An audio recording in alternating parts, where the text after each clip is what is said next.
Taxes seem to get higher every year, and this year is no different. It's hard to believe, but recent studies show we are paying almost half our income to the Liberal government. This is because over the last 8 years, Trudeau's government has increased taxes so significantly that many Canadians are unable to cope with the burden. Many are angry, and rightfully so. When will the government's spending spree end? Hello, viewers, and welcome back to Street Politics Canada. Before we continue, we've just launched a new channel, Street Politics USA, where we cover US and global news. Make sure to check it out and subscribe. We just dropped a new video about Joe Rogan's $100,000 challenge to Peter Hotez. Don't miss out. The link is down in the video description. We have always complained about the unreasonable taxes we pay to this incompetent government, but studies show the burden has reached a new high. The Fraser Institute released a study calculating the tax burden imposed on Canadian families by federal, provincial, and municipal governments. The study concluded that in 2023, the average Canadian family will earn $140,106 in income and pay an estimated $64,610.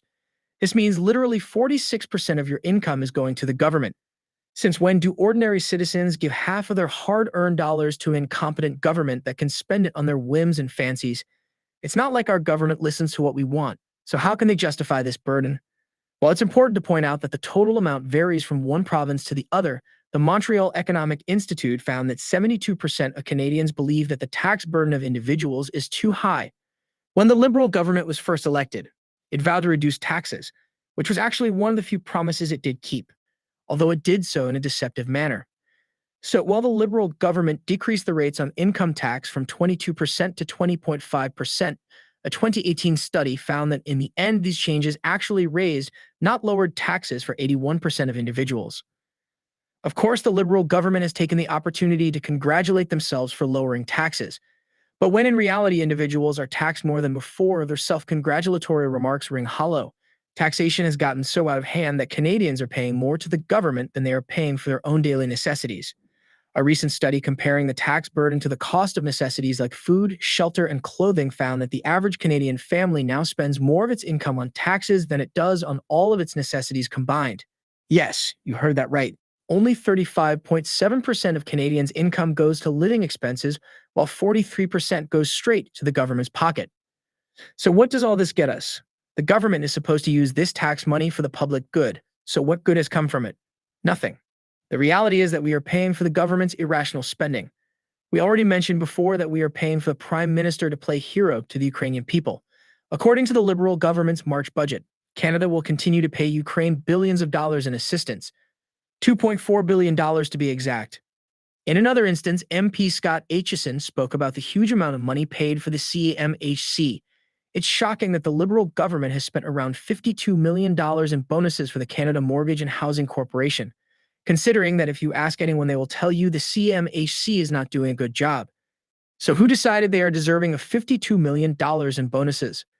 This is just a tiny part of what Trudeau's government has spent in the last 8 years.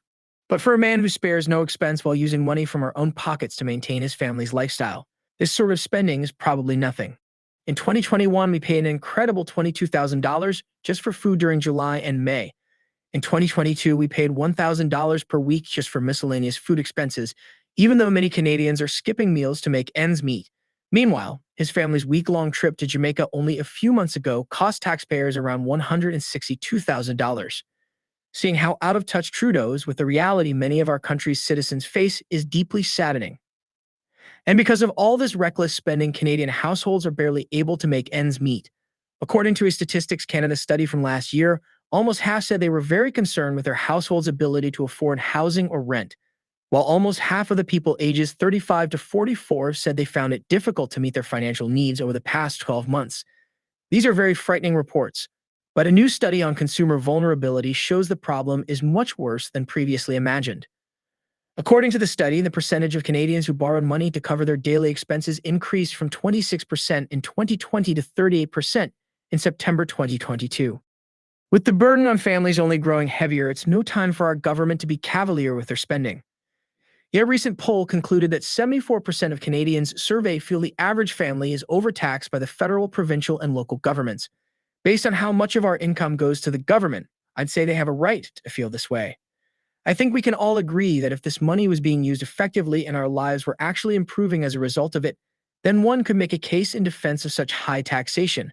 But 44% of Canadians feel they receive poor or very poor value from public services like healthcare, education, police, infrastructure, and national defense.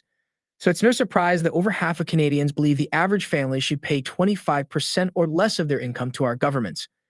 Pierre Poilievre has spoken out repeatedly about overtaxation and our government's reckless spending, saying, The BC Centre for Disease Control revealed today that it now costs over $1,200 a month for a basket of nutritious food for the average family in that province. This is an explosion of costs that have taken place under this Prime Minister. Those numbers come from a year ago, and the same report says the prices are higher still now. Now the Prime Minister's solution for that is a 61 cent a litre carbon tax. They'll push gas prices well over $2 a litre and increase the cost to farmers and truckers who bring us our food. How much will that increase the cost of food for Canadians? So it seems that Poilievre is the only one defending our welfare and fighting against overtaxation. He spoke out against the carbon tax, which will cause only another hike in prices, and he continues to fight against reckless government spending across the board. Poilievre has actual plans to fix what Trudeau's government has destroyed, suggesting ways to help Canadians survive the inflation our Prime Minister seems totally unaffected by. Well, that's all for now, but let us know what you think. Do you believe Poilievre can help fix the situation? Do you think we pay too much in taxes?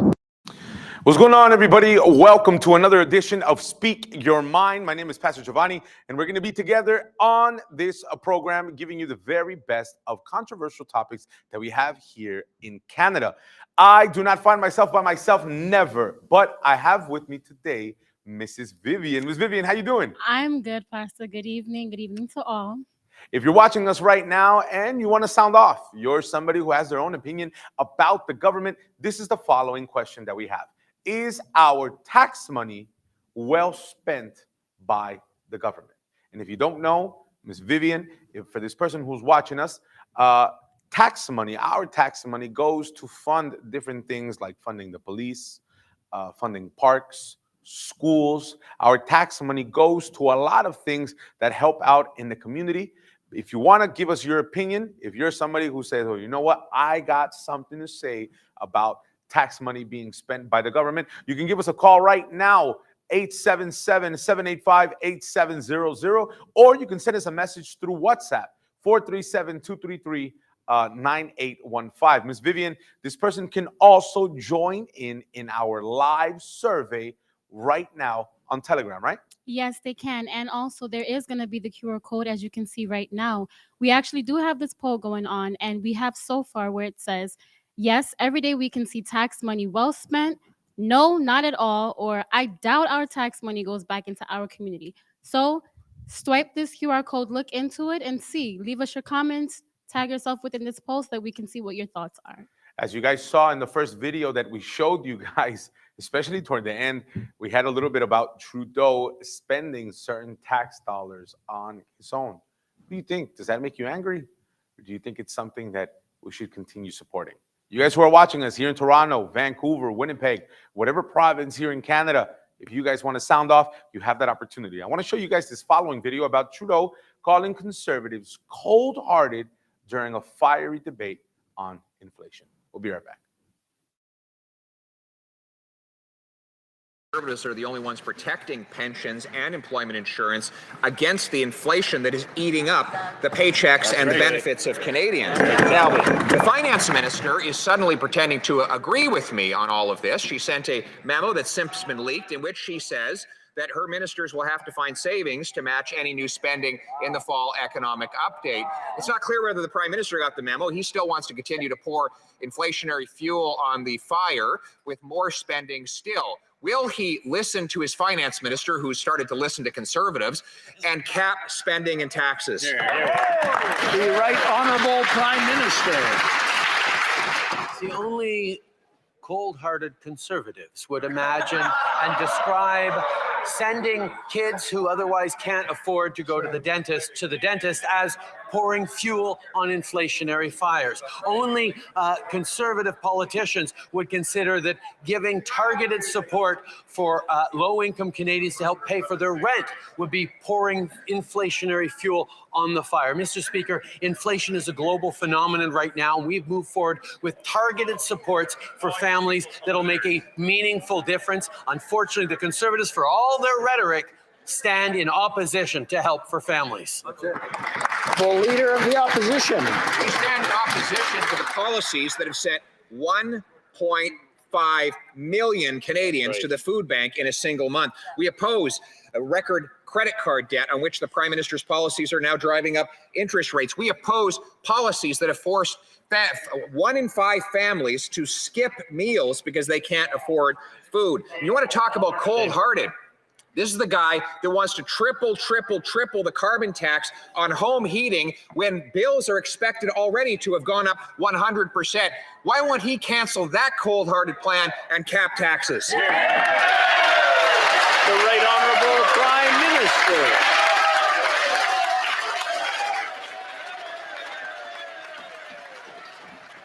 Are clear.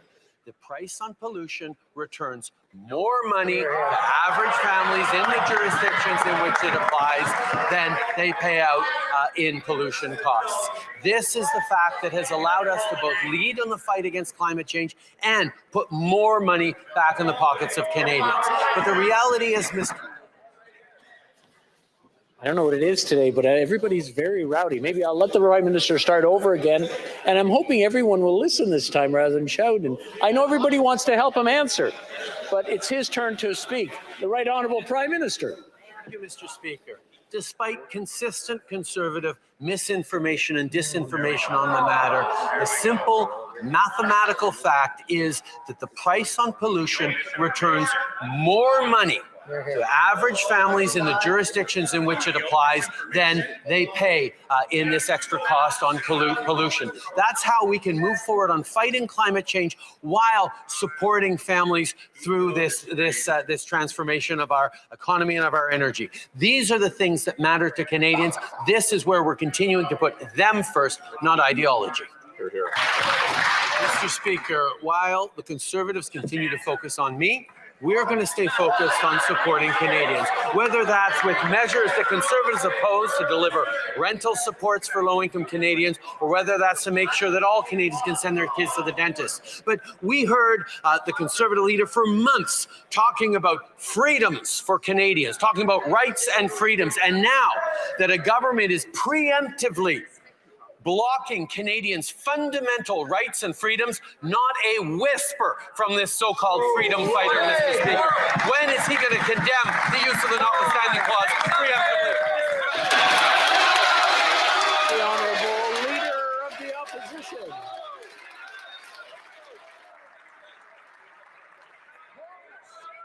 Nice try. Nice try. He's very clever. But here a moment ago, I asked who stayed in the $6,000 a room hotel, $6,000 a night hotel room.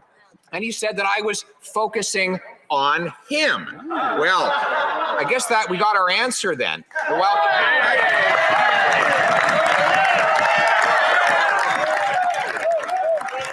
it's clear that he wanted to talk about anything else to avoid taking blame for having spent that money on himself while the Canadians are suffering. Can he confirm it was him that had that night?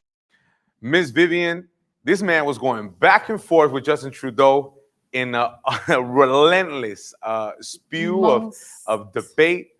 What would you have done in that situation? Most definitely. If it was me being Trudeau, kind of would have been shook because it seems like everyone is against him. So it's he gonna tried be to come tough back. one. He even my man even said that was a nice try. If you guys have an opinion about our topic today, do you think our tax money is well spent here in Canada? I think we have a phone call now. Again, if you want to call, you can definitely do so. 877-785-8700. Let's see if we can connect the phone call now. Hello, can you hear me? Joshua? Yes. How you doing, Joshua? Good? Yes, I'm good. How are you? Good, good. Joshua, we're asking everybody the following question about taxes, especially here in Canada. Do you think that our tax money that supposedly is going to be used for schools, parks, the police, military, do you think our tax money is being well spent in the government? Well, all right. So actually, I think our tax dollars are somewhat well used here in Canada because, well, like you just mentioned, we have nice roads. We have, well, where I live right now, we have properly maintained parks for children that play in every single day. We have sort-free healthcare. Like even COVID, we got free vaccines, and people were able to stay home. Well, some people and still get paid. And actually, even on my way to work a month ago, some drunk dude crashed into a stoplight and it fell onto the road and blocked it. But a couple days later, it was repaired and back up like nothing happened. Not to mention, students can get free grants and stuff by the government that help pay for their schooling each year. And elders can even retire at the age of like 50 here because of our taxes. So overall, there are obviously still some problems, but I think our country does do a decent job about where our tax dollars do go. Now, Joshua, I ask now the following. What do you say then to people who probably focus only on, for example, the scandal part of it, where they see somebody like Trudeau spending it on his meals or spending it on vacation? What do you say then to people who just focus on that? Oh, well, you're still absolutely right.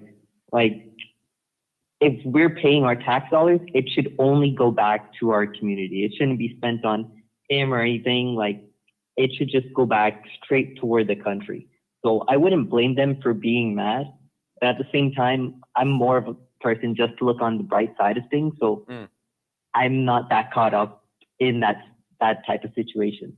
It was one of the things I do agree with you, Joshua, especially with the parks. I don't think here in anywhere I've been, I've seen the amount of parks and the amount of care, the amount of maintenance done on the road like here. Joshua, thank you so much for participating. Thank you for speaking your mind with us.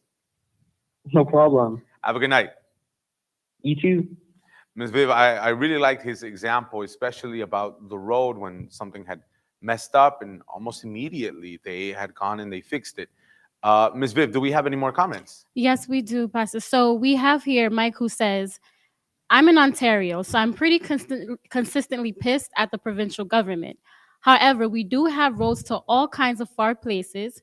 We have quality public schools, affordable daycare, healthcare that's there when you need it. So you can see, Pastor, that Mike, he's half and half because he says even though he's always mad with the government, but one thing he can't deny is the fact that they do have things that help the community out.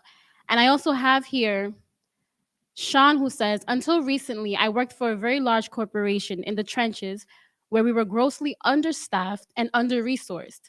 Probably the same thing in the government. Insufficient resources for healthcare, education, and endless wait time for services. On the other hand, the top executives were grossly overpaid. So there was wasted resources in his opinion. So these are the two so far. You have half and half here going on, Pastor. You know, one of the things that I really do enjoy, especially seeing here in Toronto, and one of the things I commend the government on is the amount of parks, the amount of trails.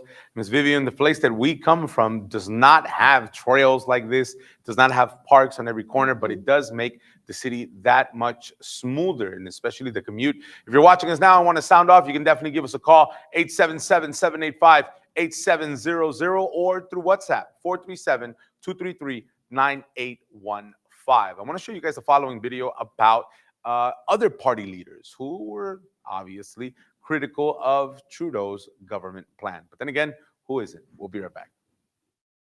Today's budget by the costly coalition of the NDP and Liberals is a full frontal attack on the paychecks of hardworking Canadians. It equals $4,200 per family in new government spending. That's more inflation, more taxes, and more costs for everyday people. There's no common sense. We asked for three things. The government should have brought home lower prices by eliminating inflationary deficits and carbon taxes, brought home powerful paychecks with lower taxes that reward hard work, and brought homes people could afford. by getting rid of the government gatekeepers, to speed up and lower the cost of building permits. Those are the three demands we put forward, and those three demands have not been met. This is an attack on the hardworking people of this country, and that is why Conservatives will be voting no. Instead, we will vote to bring home powerful paychecks, bring home lower costs, and bring homes that people can afford. It's common sense. Let's bring it home. Will the Bloc support the budget, please, sir? No, Why not? because we said that we would not support a budget that would not acknowledge the fact that the provinces in Quebec need 35% of the total budget in healthcare to support the system and make it minimally good enough for the services it has to provide. With this budget, it is clear that this will not happen. If we take the example of Quebec, about $1 billion a year will not make a difference in the budget that is already of something like 72 or 74 billion of dollars a year in healthcare. So it is not significant, and it is not enough, and it will not justify our support. What do you think of the huge chunk of funding that's going toward dental care? Was it more than you expected to see? This is about what we expected to see. The big difference is that they are creating a centralized agency to manage this program. We will see what will happen with this when time comes, and how this will be implemented in Quebec. I can say I'm really proud that we were able to force this government to expand dental care. That's going to save money for families. That's going to mean that they're going to be able to take care of their teeth. It's the biggest expansion of our healthcare system in a generation. It's truly going to be life-changing, and it's something that we're really proud of. That's going to really help Canadians in a real concrete way. And we're also proud that we forced this government to save people money, put more money back in their pockets with the GST rebate, which has been rebranded the grocery rebate. That's going to put money back in people's pockets. It's something that's going to make a difference in people's lives. And we're proud that we're able to do that. We're proud that we're, for the first time ever, able to connect government investments to good wages. That's never been there before, having those strings attached that we're going to give supports and incentives to tackle the climate crisis only if there's guarantees for good wages, good pay, and support for union jobs. Like, that's something that's never been done before, and we're proud of that. We're also, on a number of areas, not satisfied that this government hasn't responded to the urgency of the housing crisis, that they haven't put in place changes to EI, given that we're up against a recession. So there's things that we're not satisfied by, but we're very proud of the work that we've been able to do. So are you going to be supporting this budget is the big question.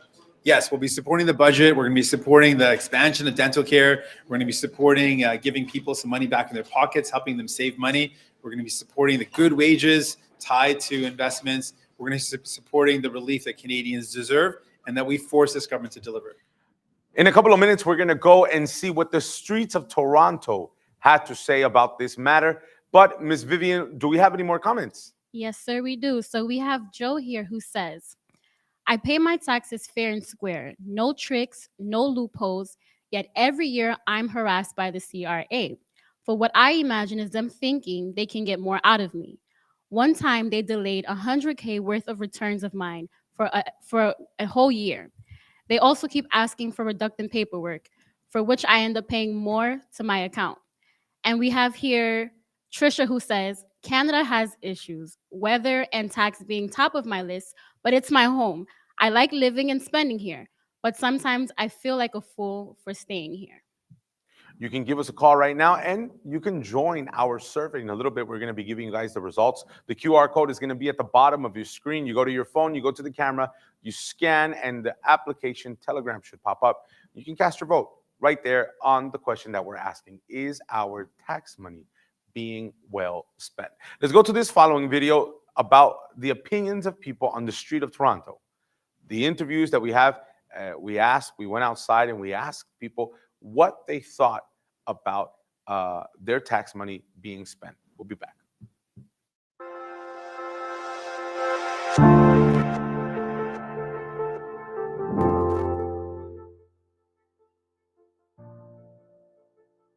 I think there should be more tax brackets, so it shouldn't stop at, I think it's like 500,000 is the highest tax bracket. There should be one for 600,000, 700,000, $1 million, $2 million, and people should keep paying as it goes up. I don't think it's fair that someone who makes 200,000 is taxed the same as someone who makes $1 million. There should be more brackets as they go up. Fair. Well, with so many projects delayed, I really don't think so. There's so much to do. Like, there's so much transit to build, so many buildings to finish, but no one's really finishing it. But you have all the money in the world. Yeah, I think we pay too much taxes. For one of the reasons is it's not being spent correctly, right? Like personally, I believe the carbon tax is a scam. You know, it's like it's not going to change the weather. The climate's going to change. If it's going to change, you're not stopping it, right? Yeah, no, I think it's not being spent properly because we got people hungry, we got people living in the street, we got high rents. And that's just my opinion. I just think, the tax system is, it's out of control. Not really. I think it's misunderstood for what it's trying to accomplish. I think it's mismanaged, and I think it's a little bit manipulated. I don't think it's currently fair for everyday, regular Canadians or citizens. Do you agree with the government spending? That's a tough question. I mean, I'm sure there are some things that I would like their spending on, but I can definitely say there are some things I'd like them to spend more on and change their priorities. Sure. Not really. They just be better. It's like, I know you go around town, especially if you're a part of the East End, like Scarborough area, you're suffering there because there's hardly anything for you. No grocery stores, hardly any, I should say. And just, it's harder to get around now since the derailment of Line 3. So I don't think they're doing it fast enough for everybody that needs it, because you could lose a job just one day from being late. Not really, no. I think, again, they're mismanaged and misappropriated by mostly incompetent people, corrupt, crooked, whatever you want to call it. But it's if it was being done right, you'd notice a difference. It's being done wrong. So, what program or services do you think need more funding? We got to fund the TTC. We got to get more lines going. The lines that are running have to run more and more frequent. Toronto wants to be a world-class city. They should look to world-class cities across the world that have their subways running 24/7. We should do that too. Definitely any sort of community service, food banks, ODSP, OW, places and organizations like these. Because if you're on disability, because of sickness or injury, it's hard paying rent and getting groceries all at the same time. And some of these people just can never get a job. It's sad. So what can you do? Youth entrepreneurial education over pretty much anything. I think the school system is kind of backwards as well, same with a lot of other systems, but I feel that we should actually help build and develop and grow the youth's minds of today to be self-starters and to be their own entity, basically. Do you think the taxes should be reduced or increased? I want to say reduced, but unfortunately I do feel it might have to be increased, or I think there has to be a restructuring of the system of taxes, or at least the system of sustaining and maintaining a society, which I think taxes was supposed to be the original option, but I don't think it is what it's doing. Definitely reduced. If nothing's being done, why pay more for nothing, basically?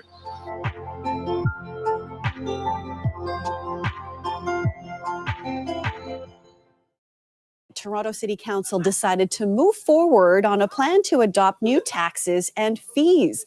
The big ticket item is a request to create a city sales tax.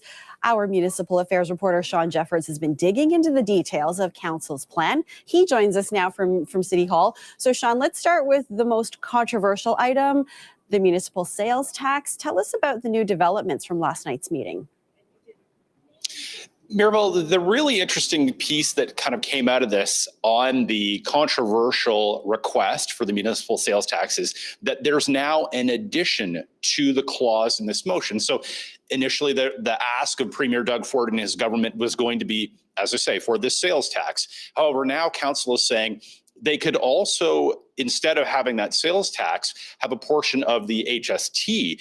So the interesting piece of this is that, frankly, this might be more politically palatable for Premier Doug Ford. Instead of creating a new tax in the municipal sales tax, it would be an existing sales tax or cut of that existing sales tax that would go to the City of Toronto and perhaps other municipalities, depending on how this campaign goes that the City of Toronto may have to wage to get it. So a lot of questions now about what Premier Doug Ford will do with this new amendment and this new ask that's come forward from Toronto City Council.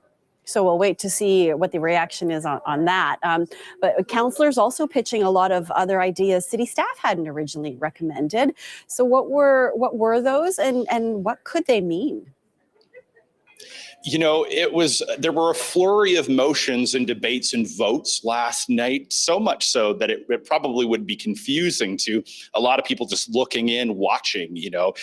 We had some really different ideas from councillors who really were having their first opportunity to debate and change these recommendations that city staff had brought forward. Amongst them were a proposal to create a City of Toronto lottery. There's also a fee that potentially would be discussed or contemplated for users of Billy Bishop Airport. And there's also a request now for a feasibility study of a core service review. So this is a review up and down of all the services that the City of Toronto provides, frankly, to see if they should continue to keep providing them. So a lot of grist for the mill here. Council is going to look at those. Staff is going to look at those. There will be more debate on all of those as there's more information studied effectively by city staff. Okay, so all those ideas, all that debate that took place, will all of this, any of this, even solve the financial crisis that the city is in? The consistent message that we were hearing from city staff and from city councillors and the mayor is that no one measure is going to solve the problem, that the city will effectively need a suite of tools. And they approved a bunch last night that will help: the increase of the municipal land transfer tax, the lifting of a cap on parking rates. But those are only a few of the options. They're going to need to continue to study bigger ticket items like that parking levy, and to continue to pursue that request for the municipal sales tax or the cut of the HST, which would yield a lot more revenue. And then ultimately a new fiscal framework with the federal government and the province, just to have access to these tools that grow with the economy. So it's obviously a pretty long-term situation, and something that we're going to have to continue to watch down here at City Hall. We know you will, Sean. Thank you for this. Soon we're going to be giving and speaking our mind on this matter. Mrs. Vivian, do we have any more comments coming in? Yes, sir, we do. So we have here Patricia, who says, I am happy to pay my fair share. I believe in leaving things better than how I found them, and that includes this planet and this country. I'm very privileged to have what I have and what I make. And while I don't agree with everything the government does with the money I pay into the system, I'm happy to do it, knowing at least my neighbors won't become medically bankrupt, and that those who need it have access to good social services. We also have here Jill, who says, the goal isn't to hoard as much cash as possible. It's to live a good life and find some happiness. That's going to look different for different people. The first comment, what was her name? I think it was the first one that you read. Okay, so I believe it was Jill. So she says she's happy to pay her fair share. It was the one before that. But one of the things that she said, I really, really liked. She said, I believe in leaving things better than the way I found them. If everybody had that mindset, I promise you, the way we live life here in Toronto is going to be completely different. But let's go into our next segment about inflation and support programs. We'll be right back.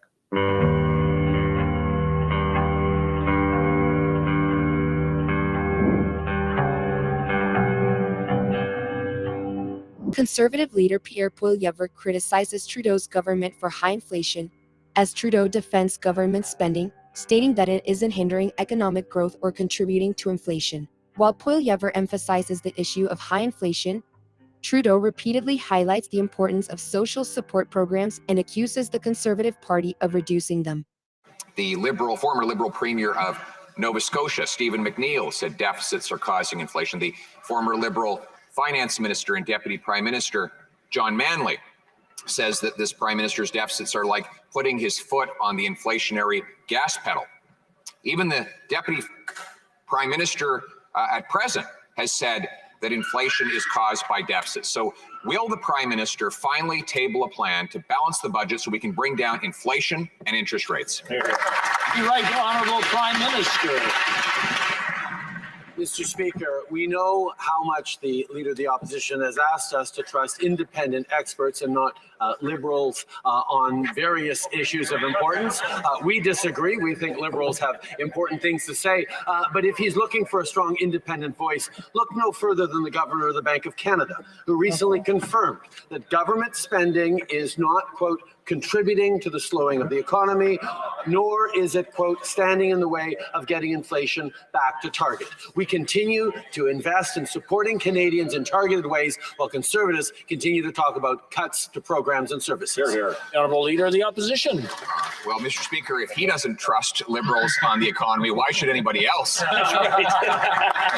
It was, in fact, his own finance minister who just weeks before she introduced her budget said that deficits are like pouring gas on the inflationary fire. Then weeks later, she introduced $60 billion, or $4,200 per family, of brand new gas on that fire. Mr. Speaker, our children are screaming because of the debt that they're going to inherit from this government. Will the Prime Minister act responsibly, introduce a plan to balance the budget to bring down inflation and interest rates? The Right Honourable Prime Minister. Mr. Speaker, the finance minister said that, and then she brought in a responsible, fiscally sound budget that continues to contribute. And I know they don't like it because it gets in the way of a good political argument, but if you look at the facts, Mr. Speaker, we have the lowest deficit in the G7, the best debt to GDP ratio, and we preserved our AAA credit rating while being there to support Canadians who needed it in targeted, non-inflationary ways. While the Conservatives continue to propose cuts in programs, cuts in help for Canadians, cuts to services, we'll continue to be there in a way that continues to fight inflation and support Canadians. The Honourable Leader of the Opposition. Prime Minister's inflationary spending binge caused the price of everything to go up. All that spending and all that money he flooded into the financial system bid up housing prices. They doubled, leading to the most expensive housing prices in the G7. It now takes 25 years for the average family in Toronto to save for a down payment. Used to be able to pay off an entire mortgage in that time period. It takes roughly 90% of a Vancouver family's monthly income to pay the average monthly mortgage. Will the Prime Minister balance the budget to bring down inflation and interest rates so that Canadians don't lose their homes? The Right Honourable Prime Minister. If the Leader of the Opposition was serious about housing, he would have supported our housing investments. Instead, he's focused on cutting services, picking fights with municipalities, and protecting wealthy landlords. On this side, our plan includes collaborating with municipalities, including investing $4 billion to fast-track new housing approvals to create 100,000 new homes, tying infrastructure investments to housing, helping Canadians save up for their first home, providing support for low-income renters, and converting surplus federal lands to affordable housing. Ian Lee joins me now, Associate Professor in the Sprott School of Business at Carleton University. Ian, great to see you here on this Saturday morning. My pleasure, Angie. A lot of numbers swirling around here, and that budget just being tabled on Tuesday. Your sense here, we've got minimum wage that's rising, not for everybody, but sort of within those specific government sectors, so affecting about 26,000 Canadians. But we also got a rise in alcohol, 2% tax there, and the carbon tax. Angie, let's speak truth to power. Taxes increase directly or indirectly the cost of the goods or services being sold to Canadians. Let me be even more blunt. This is inflationary. Now, the elected officials whether at the national level or the provincial level, can say, no, look, we're doing this for a good reason. We have good motives. And that may be. I'm not questioning their motives. I'm talking about the consequences or the outcome, not their psychological motives or intent. And these price increases at a time when inflation is far beyond the 2% target of the Bank of Canada are not going to help putting that inflation genie back in the bottle. And so that's the takeaway. And again, government can say, well, we need the money. Okay, fair enough. But let's call it what it is. This is going to exacerbate inflation in Canada. Could the government have balanced it out better and say, for example, okay, well, we know we've talked about the carbon tax rising. That's something that we needed to do.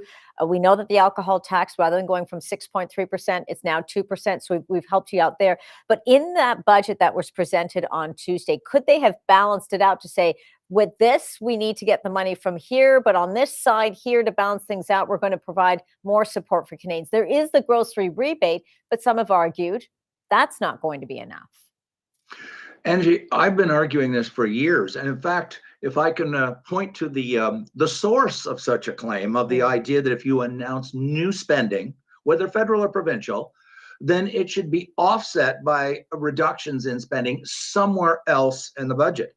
It was none other than Jimmy Carter, who, as the governor of Georgia, before he became the president of the United States, really promoted this idea of it was called zero-based budgeting. And I'm not going to get into the acronyms, it was just the idea that if you're going to announce new spending, which is perfectly legitimate for a government to do, they're elected to achieve their promises.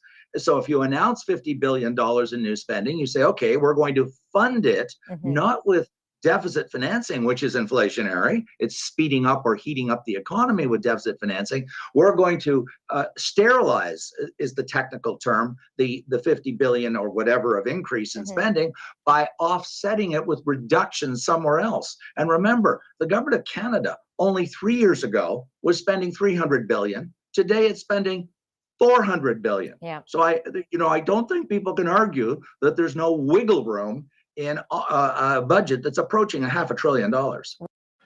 And now we're going to our closing moments of our program. Ms. Vivian, do we have any more comments? Yes, sir, we do.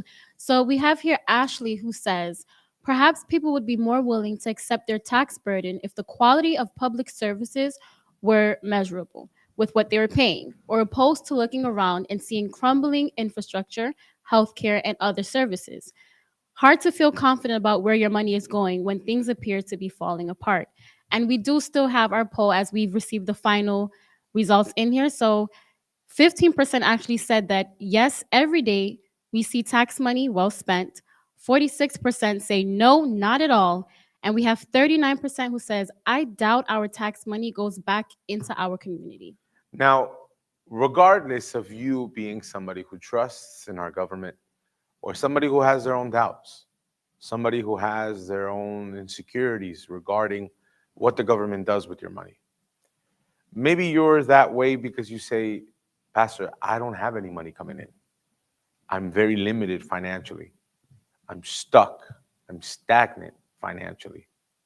What if I told you that there is someone who can prosper you?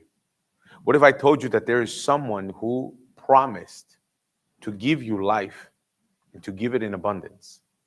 That's what Jesus says. Jesus, he says, I came so that you may have life and that you may have it more abundantly. If you were able to see the blessing in every area in your life, I promise you, things like this wouldn't get to you, wouldn't upset you, wouldn't cause a stir inside of you. What God wants to do is change your life, and he wants to do that by giving you those blessings in abundance. Now, the thing is that it's not automatic. When you look for what God has promised, we provoke it. You provoke that change in your life, just like Nicole did. Somebody who came here to the temple sick with cancer, and she was able to overcome. She wasn't overcome because she healed herself. She was able to overcome because God's promise completed in her life. So if you want to change, that change begins with you, and you can provoke it. I want you to pay attention to her story. When we come back, we're going to return praying in favor of all of you. We'll be back.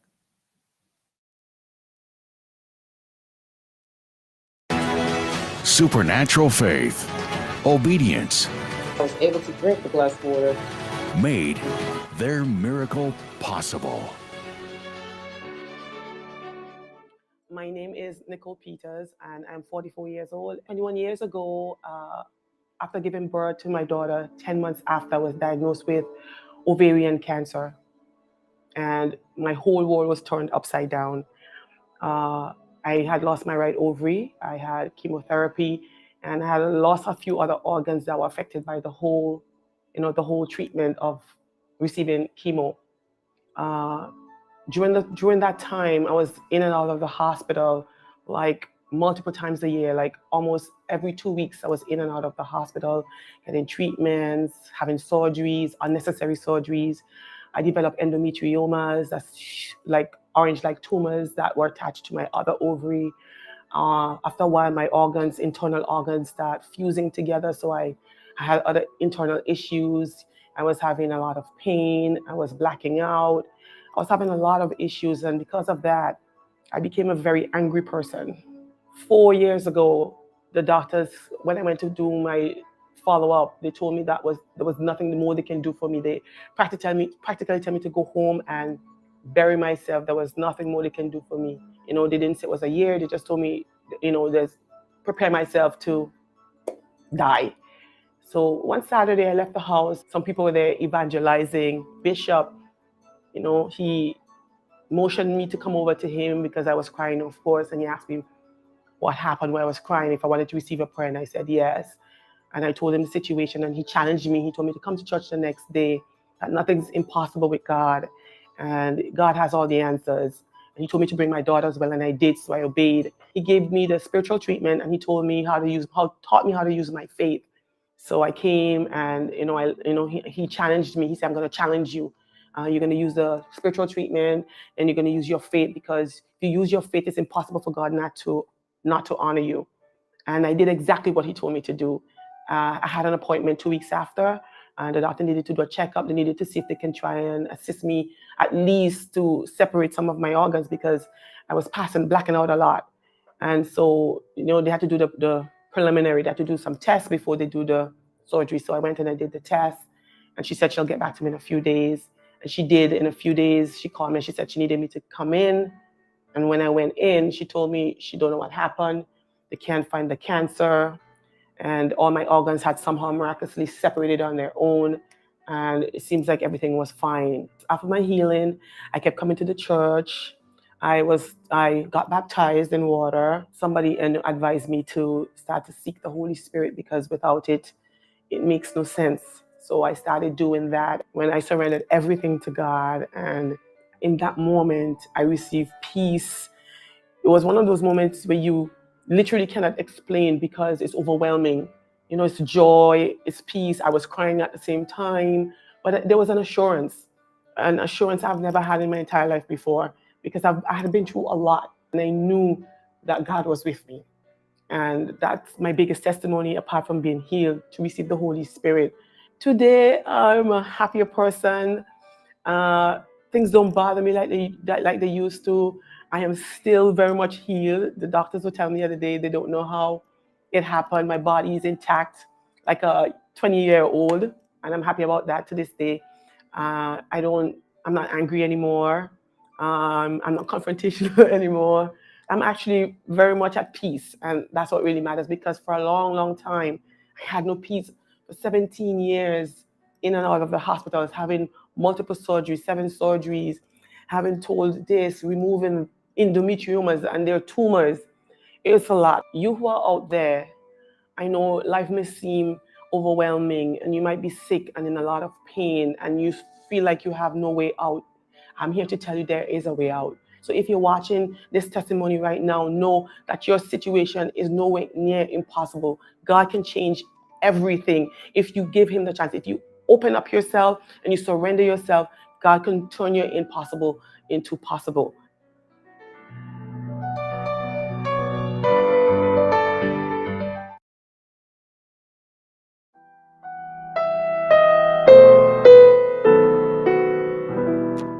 Lift up my eyes to the hills, From where does my help come? My help comes from my Lord, who made heaven and earth. He won't let my foot be moved. He who keeps me is the Lord, the one who keeps Israel. Will neither slumber nor sleep.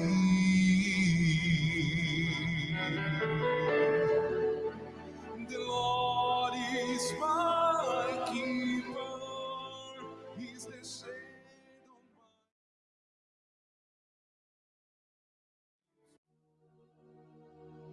Prepare a glass of water or get closer to your television screen. At this moment, we will have a special prayer to your name. My God, in Jesus' name, we enter in your presence together with this person who's watching us for the first time. Wherever our image is being received, whether it be on Facebook, YouTube, or Tuber, whether this person's at work right now or in the hospital. And maybe inside of them, what they've been noticing is missing is life. What they've been missing is that excitement, is that happiness. When they wake up, when they're with their family, when they receive their salary. And maybe, my Lord Jesus, what they're seeing as their reality has become is a bunch of suffering, deceit, deception.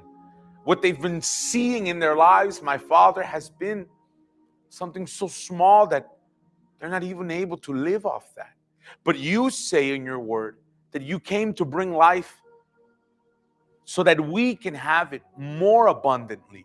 My God, I determine in Jesus' name, this person who believes may receive that life right now. You who watch us, you who listen to us right now, receive in this moment that life that Jesus promised. And He removes from you the anxiety. He removes from you the sadness. He removes from you the depression. He removes from you what doesn't work. He heals you, who delivers you. My Father, I determine that this person who has their cup of water in their hands, that it be blessed, that it be consecrated, that as they drink of this water inside of them, it be a spiritual medicine, a spiritual remedy, a spiritual treatment for their body, for their mind, for their soul. That is how I bless them. In the name of the Father, the Son, and of the Holy Spirit. And if you believe, say amen. Amen. Drink of this water now and be blessed.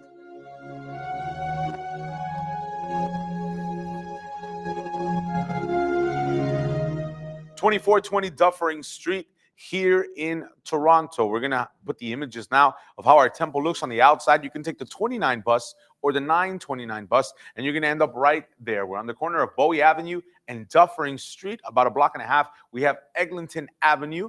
You guys have the opportunity to park your cars. We have a nursery for the children so that you can see how God is working in the lives of so many people today.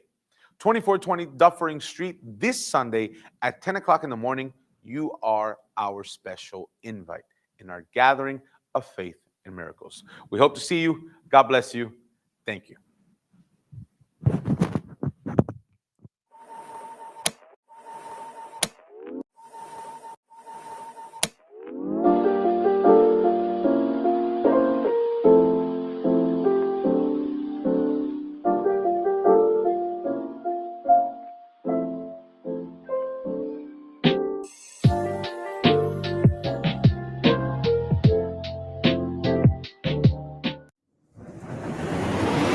Sunday of the Seven Prayers.